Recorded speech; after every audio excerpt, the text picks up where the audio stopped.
এক ব্যক্তি সমবেগে 8 ঘন্টায় কোনো দূরত্ব যায়। দূরত্ব 40 কিলোমিটার বেশি হলে এবং গতিবেগ ঘন্টায় 5 কিমি কম হলে ওই দূরত্ব অতিক্রম করতে তার 4 ঘন্টা বেশি সময় লাগবে। ওই ব্যক্তির গতিবেগ কত জানতে চেয়েছে।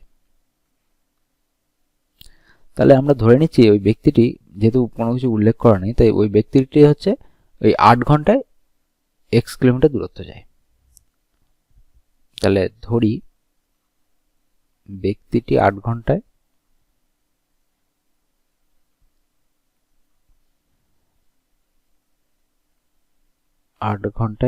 x কিমি পথ যায়।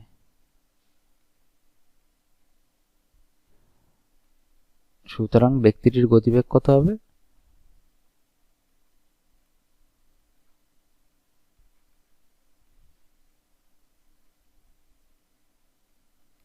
তাহলে দূরত্ব বাই সময় এত কিলোমিটার পার আওয়ার।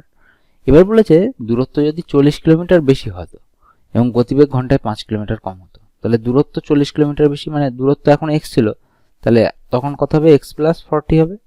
এবার গতিবেগ কি বলে দিয়েছে? ঘন্টায় 5 কিলোমিটার যদি কম হতো। এমনি ব্যক্তির গতিবেগ কত? x/8 kilometre per hour. তাই এর থেকে 5 বিয়োগ দিলাম, তাহলে আরো 4 ঘন্টা সময় বেশি লাগতো। মানে কি 8 ঘন্টা তো যাচ্ছে, সেই দূরত্ব 40 কিমি যেহেতু অ্যাড হয়ে গেছে তার জন্য আরো 4 ঘন্টা, মানে 8 আর 4 টোটাল 12 ঘন্টা সময় লাগতো।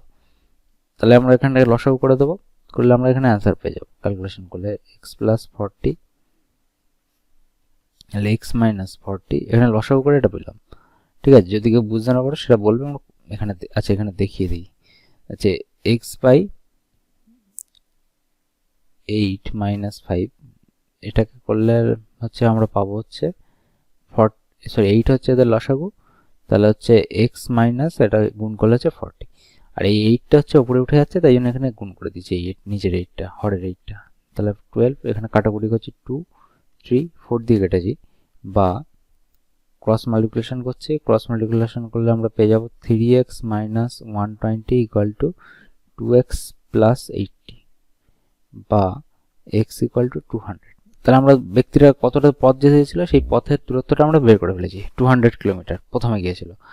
এবার বলছে ওই ব্যক্তির গতিবেগ কত। তাহলে গতিবেগ কত? প্রথমেই বলে দিয়েছি ব্যক্তিটার গতিবেগ বেরিয়েছিল x/8।